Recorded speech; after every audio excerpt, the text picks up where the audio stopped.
आज मैं दलित समाज से एक बात पूछना चाहता हूँ। क्या हमारा समाज इतना कमजोर है? पहले के समय में हम सबने सुना होगा कैसे हमारे समाज के लोगों को गले में हांडी और पीठ पे झाड़ू बांध के चलने में मजबूर किया जाता था।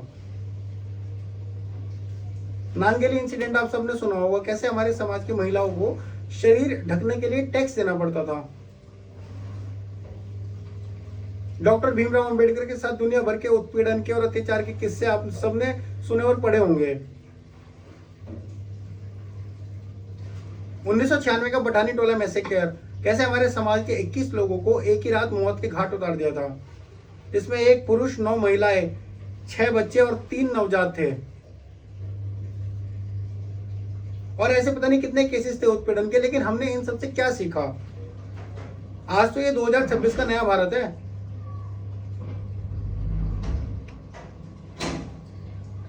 अभी सहारनपुर में एक 48 वर्षीय पुजारी ने एक 10 साल की दलित बच्ची के साथ दुष्कर्म करने का प्रयास किया। उसने किया तो किया, उस पुजारी के पक्ष में लोगों ने धरना प्रदर्शन तक दिए। एक वीडियो मुझसे पूरी नहीं देखी गई, उसमें से एक जो चप्पल का नीचे वाला पार्ट होता है ना, उस पर थूक के एक दलित बच्चे को जबरदस्ती चाटने पे मजबूर किया जा रहा था। आए दिन मैं सुनता हूं कि मथुरा में दलित युवक को घोड़ी पे चढ़ने से रोका गया, मूंछ रखने पे रोका गया। अभी टिहरी में एक दलित युवक को एक अपर कास्ट लड़की से बात करने के लिए पीट पीट के मौत के घाट उतार दिया, और उस लड़की ने खुद कॉल करके उस लड़की को बात करने के लिए बुलाया था। कितना आसान हो गया ना इस देश में दलित को परेशान करना, उत्पीड़न करना दलित का। और ये वो केसेस जो सामने आ जाते हैं, ऐसे पता नहीं कितने लाखों केसेस हैं जो कभी सामने ही नहीं आते होंगे। हर साल भारत में लगभग 57,000 केसेस रिकॉर्ड होते हैं, बहुत मेजर केसेस होते हैं जो रिकॉर्ड होते हैं। पता नहीं कितने केसेस होते होंगे जो कभी सामने ही नहीं आते होंगे।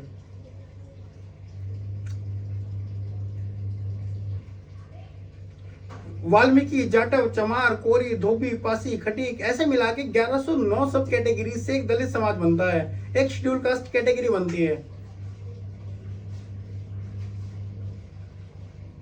मैं अक्सर देखता हूं आपस में इतना जातिवाद करते हैं, तो उस समाज के साथ हुआ है, ये तो उसके साथ हुआ है, ये तो उसके घर में हुआ है। डॉक्टर भीमराव अंबेडकर हमें एक मंत्र देकर गए थे, संगठित रहो, शिक्षित बनो और संघर्ष करो। क्या हम संगठित हैं आपस में? हम आपस में एक दूसरे की टांग खींचने में लगे रहते हैं।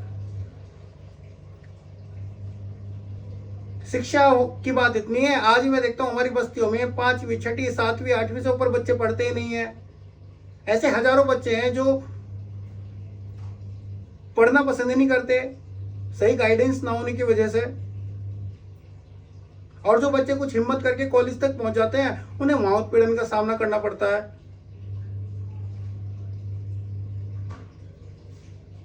अभी मैं कॉलेज की कुछ स्टूडेंट से मिला, उन्होंने बताया कि केवल हमारे दलित होने की वजह से इस कॉलेज के सारे टॉयलेट्स हमसे साफ कराए गए थे 6 महीने तक। उसी कॉलेज के और बच्चों से मिला तो उन्होंने बताया कि कैसे हमारे दलित समाज के बच्चों से ना, जो सीनियर्स थे वो अपने शूज पॉलिश करने दे के चले जाते थे और सुबह हमें वो रिटर्न करने पड़ते थे शू पॉलिश करके। दूसरे कॉलेज के बच्चों से मिला, उन्होंने बताया कि केवल दलित समाज के बच्चों को 8-8 घंटे तक मुर्गा बनाया जाता था रैगिंग के नाम पे। ये सब उत्पीड़न इसलिए होता है क्योंकि पता है कि पीछे कोई आवाज उठाने वाला नहीं है, कोई पूछने वाला नहीं है।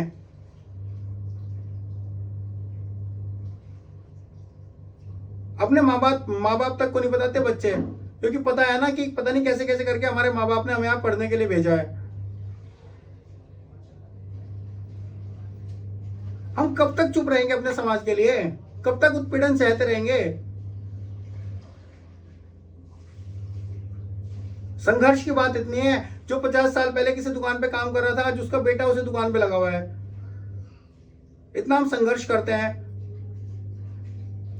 डॉक्टर भीमराव अंबेडकर ने कहा था कि अगर किसी समाज की स्थिति देखनी है तो उस समाज के मंदिर और महिलाओं की स्थिति देखना।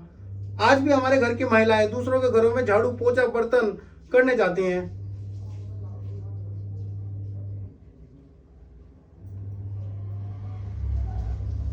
चार दिन आपकी गली मोहल्ले बस्ती में कोई सफाई कर्मचारी ना आया ना, उसकी वैल्यू का एहसास हो जाएगा आपको। चमार चमड़े का काम करते हैं, चमड़े का काम करते हैं, चमड़े का काम करते हैं, उसी चमड़े से जूता बनता है। और देश की सेना से पूछना उस जूते की अहमियत। जिस तपते रेत में आप नंगे पैर 1 सेकंड के लिए खड़े नहीं हो सकते ना, वहीं वो जूता काम आता है चमड़े का। दुनिया भर के युद्ध और जंग केवल जूते के दम पे जीती और लड़ी गई हैं। पहले के समय में शस्त्र में चमड़ा लगता था,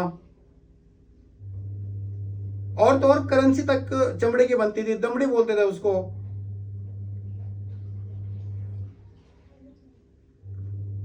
कब तक हम चुप रहेंगे, कब तक हम अपने समाज के लिए आवाज नहीं उठाएंगे? और जो हम एक दूसरे की बात पे चुप रहते हैं ना कि तो भी उसके साथ हुआ, ये तो उसके साथ हुआ है। नवाज देवबंदी साहब की 4 लाइनें मैं आपको बताना चाहता हूं। जलते घर को देखने वालों, फूस का छप्पर आपका है, आपके पीछे तेज हवा है, आगे मुकद्दर आपका है। उसके कत्ल पे मैं भी चुप था, मेरा नंबर अब आया। मेरे कत्ल पे आप भी चुप है, अगला नंबर आपका है। एक ना एक दिन सबका नंबर आएगा। एक इंजीनियर या एक आर्किटेक्ट जिस नक्शे को बनाता है ना, एक मजदूर उसे अपने खून पसीने से सींच के खड़ा करता है। ऐसा नहीं है कि इस देश के निर्माण में आपने अपना खून पसीना नहीं दिया। सामाजिक एकता ना होने की वजह से हम सबको, हमारे बच्चों को उत्पीड़न का सामना करना पड़ता है।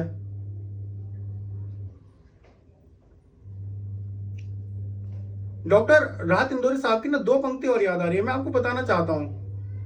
ना किसी हम सफर, ना किसी हम नशी से निकलेगा, ये हमारे पांव को काटा है, हम ही से निकलेगा।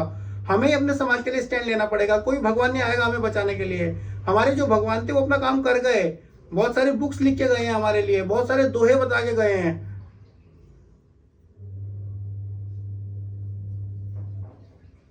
उनको फॉलो हमें ही करना है। पता नहीं कितने लोग फॉलो करते हैं। साल में एक बार भगवान वाल्मीकि जयंती आएगी, जय वाल्मीकि जय वाल्मीकि जय वाल्मीकि। साल में एक बार संत रविदास जयंती आएगी, जय संत रविदास जय संत रविदास जय संत रविदास। साल में एक बार डॉक्टर भीमराव अंबेडकर जयंती आएगी, जय भीम जय भीम जय भीम। इससे आगे हम बढ़ ही नहीं रहे।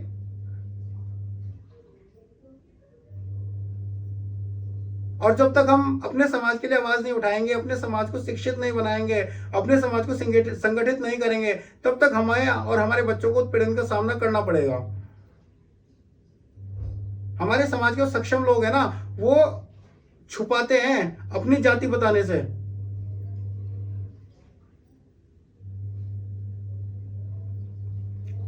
मैं निवेदन करता हूं अपने समाज के जितने भी सक्षम लोग हैं, वकील हैं, डॉक्टर हैं, या और अन्य पोस्ट पे बैठे अधिकारी हैं, अगर अपने समाज से कोई है ना, प्लीज उसका सपोर्ट करिए।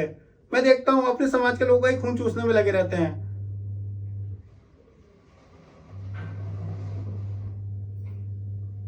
अपने समाज का कोई भी केस आया ना एक वकील के पास, तो प्लीज उसे विश्वास दिलाइए कि टेंशन मत लो, हम हैं आपके लिए। बातें तो बहुत है करने की, बट आज बस इतना ही आना चाहूंगा।